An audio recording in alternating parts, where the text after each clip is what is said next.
जय गुरु जी। शुक्राना गुरु जी। हमारी प्यारी प्यारी संगत जी को जय गुरु जी।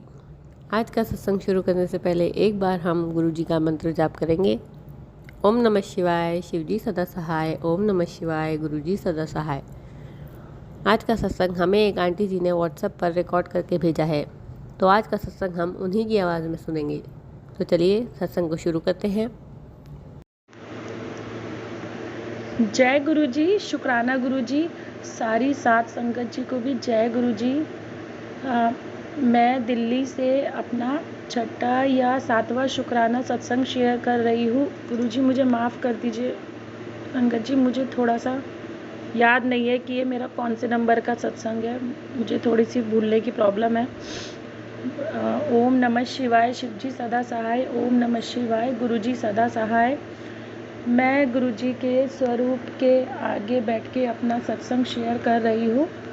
गुरुजी के कई दिन से मैसेज आ रहे थे कि अपना शुक्राना सत्संग शेयर कर, लेकिन मैं ही थोड़ी बिजी थी या फिर नहीं कर पा रही थी। कुछ समझ नहीं आ रहा था कि क्या शेयर करूँ, कुछ समझ नहीं पा रही थी। तो जैसे कि कहते कि हमें पहले अपनी जर्नी शुरू से स्टार्ट करनी चाहिए। वैसे तो मेरी जर्नी गुरुजी से लगभग 3 साल पहले स्टार्ट हुई थी, बट गुरुजी ने तो शायद मुझे पहले से ही जोड़ लिया था। आज मैं अपना एक बड़ा सत्संग शेयर करना चाहती हूँ। मैं आपको ये बताना चाहती हूँ कि मतलब गुरुजी से तो मैं 3 साल पहले ही जुड़ी, लेकिन उससे पहले मैं जब जॉइंट फैमिली में रहती थी तो मेरी मदर इन लॉ ने घर में शिव चर्चा करवाई थी। तो उस टाइम मुझे उतना नॉलेज नहीं थी। मैं भगवान को मानती थी, बट मेरा उतना बिलीव नहीं था उनमें। उस टाइम भी मैं बहुत परेशानी में थी, बहुत प्रॉब्लम थी मेरी लाइफ में। तो शिव चर्चा में जैसे हुआ तो उतनी हमें नहीं पता था कि वो लोग भी अपना सत्संग शेयर करते थे। तो उन्होंने हमें कहा कि आप शिव को अपना गुरु बना लीजिए, और हमने भी उनकी बात मान ली। बट हमें नहीं पता था कि आगे जाके सच्ची में गुरुजी हमें मिल जाएंगे। तो अब मैं आपसे आज 9 मई को अपना ये शुक्राना सत्संग शेयर कर रही हूँ। मेरे 2-3 सत्संग है जो मैं आपसे शेयर करना चाहती हूँ। अभी एक 7 मई का ही मेरा सत्संग है।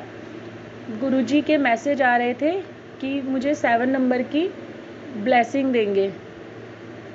देंगे या आएंगे, बट मुझे नहीं समझ आ रहा था कि कैसे ब्लेसिंग मिलेगी या क्या होगा। मुझे कुछ नहीं समझ आ रहा था, मैं बहुत कन्फ्यूज़न में थी।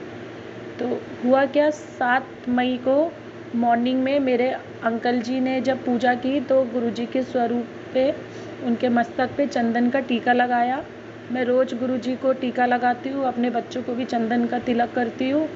तो पहले मेरे अंकल जी ने लगाया, उसके बाद मैंने फिर से गुरुजी को मैंने भी तिलक लगाया और अपने बच्चों को भी लगाया। उसके बाद क्या हुआ संगत जी, दोपहर में करीबन 2-3 घंटे बाद तो मैंने अपने मंदिर में देखा, तो एकदम से मुझे देखा कि गुरुजी के मस्तक पे ओम बना हुआ था। मैं एकदम से शॉक हो गई। मुझे समझ नहीं आया कि शायद ये मेरी आंखों का धोखा है या क्या है, क्योंकि मेरे साथ ये पहला एक्सपीरियंस था।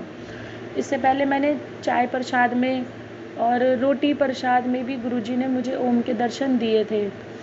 तो मुझे नहीं समझ आया, तो मैंने फ़ोटो खींची तो उसमें क्लियर ओम नज़र आ रहा था। फिर मैंने वो अपने संगत ग्रुप में भी शेयर किया, तो सबको ब्लेसिंग मिली गुरुजी की। बट फिर भी हम लोग तो इंसान है ना, हम तो थोड़ा जल्दी से विश्वास करते नहीं है। उसके कुछ देर बाद ही मेरे पास गुरुजी का एक सत्संग आया। मैंने वो सत्संग सुना, आप बिलीव नहीं करोगे, बिल्कुल सेम सत्संग था जो मेरे साथ हुआ था। उसमें भी यही बताया था आंटी जी ने कि उन्होंने भी मॉर्निंग में गुरुजी को चंदन का तिलक किया था, और जब उन्होंने दोपहर में देखा तो गुरुजी के मस्तक पे ओम बना हुआ था। तब मैं समझ गई कि गुरुजी ही मेरे घर आए हैं। फिर मैं बहुत खुश हुई, मैंने बहुत शुक्राना किया गुरुजी का, इतना ज़्यादा शुक्राना किया। मुझे बिलीव नहीं हुआ कि गुरुजी हम जैसे लोगों के घर भी आ सकते हैं। हम लोग इंसान हैं, पता नहीं कितनी गलतियां करते हैं, हमने कितने पाप किए हैं, कितने बुरे कर्म भी किए हैं, लेकिन फिर भी गुरुजी हमें माफ़ करके हमें ब्लेसिंग देते हैं, हमें अपनाते हैं। फिर मैंने शाम को गुरुजी को गुरुजी का हाँ एक मैसेज और आया था एक दिन पहले कि आज मेरा कुछ मीठा खाने का मन कर रहा है, तो मैं सोच रहा हूँ कि मैं अपनी बेटी के घर चला जाऊँ। और मैं भी गुरुजी को अपना पिता ही मानती हूँ, वो मेरे पिता ही है। फिर मैंने शाम को गुरुजी के लिए कड़ा प्रसाद का भोग लगाया, कड़ा प्रसाद बनाया। फिर क्या हुआ संगत जी, अगले दिन नेक्स्ट डे 8 मई को मेरे अंकल जी का बर्थडे था। फिर मेरा मन मतलब मैंने गुरुजी से कहा था कि गुरुजी मेरे अंकल जी का बर्थडे है, लेकिन उस दिन वेडनेसडे था तो हम लोग मंदिर नहीं जा पाए क्योंकि उस दिन गुरुजी का बड़ा मंदिर क्लोज़ रहता है। मैंने कहा गुरुजी आज आप प्लीज़ घर पे ही मेरे अंकल जी को ब्लेसिंग दे दीजिएगा क्योंकि आज आपका मंदिर बंद है। तो मैंने घर में ही खीर पूरी, गुरुजी का एक दिन पहले मैसेज आया था कि खीर पूरी बनानी है, मैंने खीर पूरी बनाई, सब्जी बनाई आलू की, और मैंने गुरुजी को भोग लगाया। और उसके बाद हम सब ने भी वही प्रसाद खाया। फिर सडनली क्या हुआ, हम लोग मार्केट चले गए, जैसे हमें अपना कुछ काम था। फिर हम लोग मार्केट चले गए, हमें केक लेना था। हम एक्चुअली केक तो कहीं और से लेते हैं, बट सडनली हम लोग कहीं और निकल गए दूसरी मार्केट में। हमने सोचा अब हम यहाँ आए तो हम यहीं से केक ले लेंगे, तो हम एक न्यू शॉप में चले गए जहाँ से हम फर्स्ट टाइम हम एक शॉप में गए केक की। तो मैंने देखा वहाँ पे तो मुझे ना एक केक दिखाई दिया जिसमें मेरे उससे एक चीज़ मैं आपको और बताना चाहती हूँ। उससे पहले ही हुआ क्या था, मेरे अंकल जी मुझे रास्ते में ही कह रहे थे जब हम मार्केट जा रहे थे कि आज मेरा बहुत मन था गुरुजी को रोज़ चढ़ाने का, बट हमारे घर के पास रोज़ का फ्लावर नहीं मिलता है, नॉर्मल गेंदे का मिल जाता है बट रोज़ का नहीं मिलता है। बोले आज मेरा बहुत मन था गुरुजी को कि मैं रोज़ चढ़ाऊँ रोज़ फ्लावर, बट मैं नहीं चढ़ा पाया। मैंने कहा ठीक है कोई बात नहीं, हम शाम को ला के चढ़ा देंगे। तो जब मैंने वो केक देखा, आप बिलीव नहीं करोगे, उस केक में रोज़ लगा हुआ था। पहले हमें ये नहीं पता था कि वो रियल है या फिर ऐसा ही है, और उसमें बटरफ्लाई भी लगी हुई थी। मुझे तो बिलीव नहीं हुआ। मैंने जैसे ही वो केक देखा, मैंने अपने हस्बैंड को बोला देखो गुरुजी तो यहाँ भी आ गए, आप यही वाला केक ले लो। हमने वही वाला केक पैक कराया और हम लोग घर आ गए। अच्छा, यहाँ पे भी गुरुजी ने हमें ब्लेसिंग दी। जैसे केक के साथ जो कैंडल्स आती है, तो आप बिलीव नहीं करोगे, जो कैंडल्स होती है ना वो लूज़ में थी। जब मैंने वो कैंडल्स काउंट की तो 7 कैंडल्स थी। तो गुरुजी ने भर भर के ब्लेसिंग दी, बहुत ब्लेसिंग दी मेरे हस्बैंड को। उनका बर्थडे बहुत अच्छा रहा, हमने घर में बनाया बर्थडे, केक काटा, गुरुजी को भी खिलाया, और बहुत अच्छा इस बार मेरे हस्बैंड का बर्थडे मना, अंकल जी का। फिर हुआ क्या, जो गुरुजी के मस्तक पे हमने ओम जो बना हुआ था, तो हमने गुरुजी का स्वरूप साफ़ किया। हमारा बिल्कुल भी मन नहीं कर रहा था कि गुरुजी हम आपके मस्तक से ये तिलक हटाएं, बट क्या करें, हमने कहा अब आज 9 मई को हमने कहा चलिए अब गुरुजी को टीका तो लगाना ही है 8 मई को। फिर हमने गुरुजी को स्वरूप पोंछ के फिर से टीका किया। अब आज का ही अभी मैं आपके गुरुजी के सामने बैठ के ही ये सत्संग शेयर कर रही हूँ। आज क्या होता है, 9 मई को मेरे हस्बैंड ऑफिस चले गए और मेरे बच्चे 2 स्कूल चला जाता है, मेरा बच्चा सेकंड शिफ्ट में है, तो मैंने उसे भी आज पहले मेरे हस्बैंड ने ही तिलक किया फिर से आज गुरुजी को मस्तक पे, और उसके बाद मैंने पता नहीं मेरे मन में क्या आया, मैंने फिर से गुरुजी को आज अलग से तिलक किया। मेरे हस्बैंड ने भी मुझे तिलक लगाया था चंदन का, बट मैंने कहा मैं खुद भी करूँगी, और वही मैंने अपने बच्चे को भी लगा दिया स्कूल जाते वक्त। फिर मैं जब घर आ गई मेरे दूसरे बच्चे को लेके, तो मैंने यूट्यूब खोला तो गुरुजी का मैसेज आया हुआ था कि आज मैं घर आ रहा हूँ। करीबन 4 घंटे पहले का मैसेज शो कर रहा था, चाय पीने के लिए, तू मुझे पहचान तो लेगी। तो मैंने फिर सोचा कि गुरुजी आप कैसे आओगे, मैं कैसे पहचानूंगी, मुझे तो कुछ समझ नहीं आ रहा। सडनली जब मैं अपने रूम से हॉल में आई जहाँ हमारा मंदिर है, मैंने गुरुजी का स्वरूप देखा, तो आप बिलीव नहीं करोगे, उसमें आज फिर से ओम के दर्शन हो रहे हैं, और गुरुजी मेरे सामने ही बैठे हुए, साक्षात ओम के दर्शन हो रहे हैं, बहुत सुंदर। फिर मैंने गुरुजी के लिए चाय प्रसाद भी बनाया है, गुरुजी चाय पी रहे हैं। मैंने कहा गुरुजी मैं अभी अपना पहले शुक्राना सत्संग शेयर करूंगी। बहुत दिन से गुरुजी मुझे कह रहे थे और मैं नहीं कर पा रही थी, उसके लिए मुझे माफ़ कीजिएगा। आज गुरुजी साक्षात मेरे घर आए हुए हैं और मुझे तो विश्वास ही नहीं हुआ कि आज गुरुजी फिर से मुझे दर्शन देंगे। आज मैं बहुत खुश हूँ। शुक्राना गुरुजी, अनंतम अनंतम शुक्राना। आपको जितना भी शुक्राना करूँ उतना कम है। अब मेरे गुरुजी बहुत अच्छे हैं, बहुत ही सोने हैं, बहुत प्यारे हैं। गुरुजी मैं आपसे बहुत ज़्यादा प्यार करती हूँ। मेरी मम्मी अब ज़िंदा नहीं है, लेकिन जब से आप आए हो मैं आपको ही अपना माता पिता मानती हूँ। आप कभी भी हमारा साथ मत छोड़ना गुरुजी। अगर आपका हाथ हमारे सर पे रहेगा तो हम सारी परेशानियों से लड़ लेंगे। हमें इसी बात की खुशी है कि आप हमारे साथ हो। परेशानियाँ तो जीवन में आती जाती रहती है, बट आप हमारे घर आए उसके लिए आपका लाख लाख शुक्राना गुरुजी, बहुत दिल से शुक्राना। गुरुजी सबको ब्लेस करना, मेरे परिवार को ब्लेस करना, सारी संगत को ब्लेस करना, जो अंकल जी आंटी जी ये सत्संग शेयर करें उनको भी ब्लेस करना गुरुजी। बस हमें गुरुजी पे विश्वास होना चाहिए। और मैं आपको एक बात और बताना चाहती हूँ।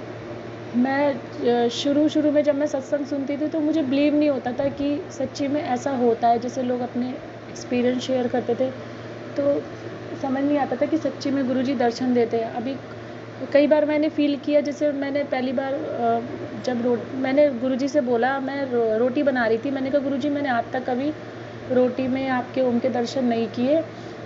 और पता नहीं कभी कभी तो गुरुजी इतनी जल्दी सुन लेते हैं कि खुद पे भी विश्वास नहीं होता।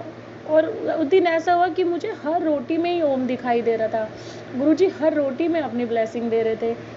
कभी कभी गुरुजी दोनों हाथों से ब्लेसिंग देते और हम लोग उसे समझ भी नहीं पाते, संभाल भी नहीं सकते। गुरुजी इतनी ब्लेसिंग देते हैं।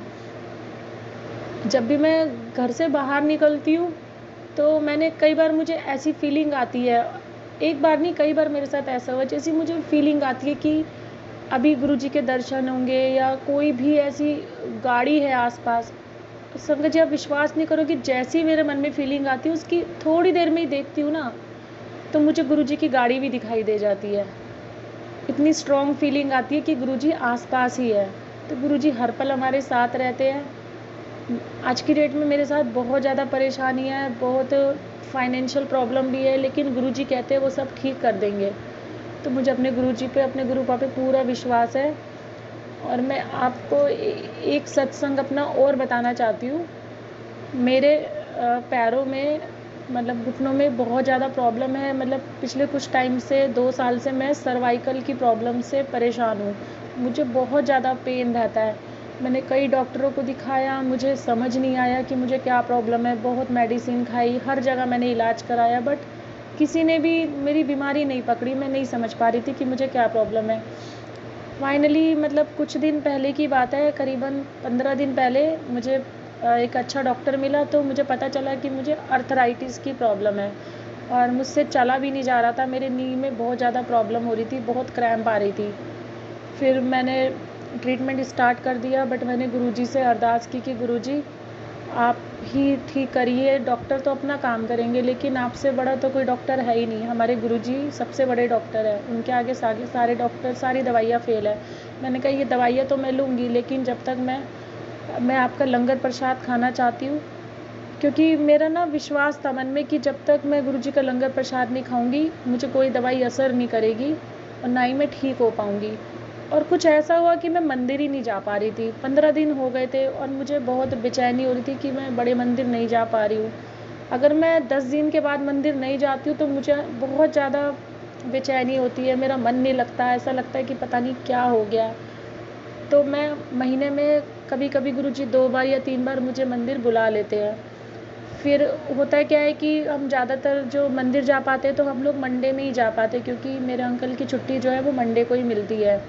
मैंने गुरुजी से अरदास भी की कि गुरुजी प्लीज़ इस बार मुझे आपका लंगर प्रसाद खाने का बहुत मन है। मेरी तबीयत भी बहुत ख़राब थी और मैंने कहा प्लीज़ गुरुजी आप मुझे लंगर प्रसाद खिला दीजिए, क्योंकि मेरा दिल कह रहा था कि मेरी बीमारी मेरे गुरुजी ही ठीक कर सकते हैं। और आप बिलीव नहीं करोगे, मेरे अंकल जी को छुट्टी नहीं मिली, मंडे भी नहीं मिली, ट्यूसडे भी नहीं मिली और थर्सडे को उन्हें छुट्टी मिली। मैं तो बहुत खुश हुई। हम लोग मंदिर गए, बड़े मंदिर, बहुत ही अच्छा लगा। ऐसा लगा लेकिन मंदिर जाके मन नहीं भरा इस बार, दिल करा बस गुरुजी को निहारते रहो। फिर हमने वहाँ लंगर प्रसाद भी खाया उसके बाद से मेरे पैरों में बहुत आराम है। मैं ये नहीं कह रही कि पूरी तरह ठीक हो गए है, लेकिन जो मुझे प्रॉब्लम थी वो मेरी ऐसा लगता है कि 50% तक कम हो गई है। और मुझे पूरा विश्वास है मेरे गुरुजी ही मुझे ठीक करेंगे। मुझे सिर्फ अपने गुरुजी पे विश्वास है और वही मेरी सारी परेशानियां दूर करेंगे। वही हमारे पिता है, वही हमारे महादेव है, मेरे शिव भगवान है। बहुत अच्छे हैं। अगर आप दिल से गुरुजी से अरदास करो तो वो ज़रूर सुनते हैं, लेकिन थोड़ा टाइम लगता है। ऐसा नहीं है कि आपने आज ही कोई बात बोली और गुरुजी ने तुरंत आपको रिप्लाई कर दिया। ये उनकी मर्ज़ी है कि वो कब रिप्लाई करेंगे। बस हमें विश्वास पूरा रखना चाहिए। गुरुजी हमारी बहुत परीक्षा लेते हैं। वो देखते हैं कि आप परेशानी में भी उन्हें याद करते हो या नहीं करते हो।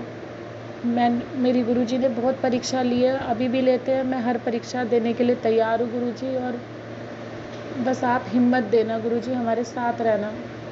कभी कभी हिम्मत बहुत टूट जाती है, माइंड नेगेटिव हो जाता है, लेकिन फिर से गुरुजी हिम्मत देते हैं और ऐसा लगता है सब कुछ ठीक हो गया है।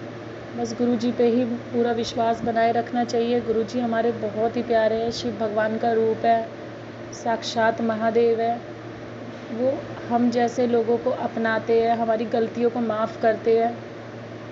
उनका दिल बहुत बड़ा है। वो हमारे साउल को भी प्योर करते हैं कि हमें भी किसी के बारे में गलत नहीं बोलना चाहिए, गलत नहीं सोचना चाहिए।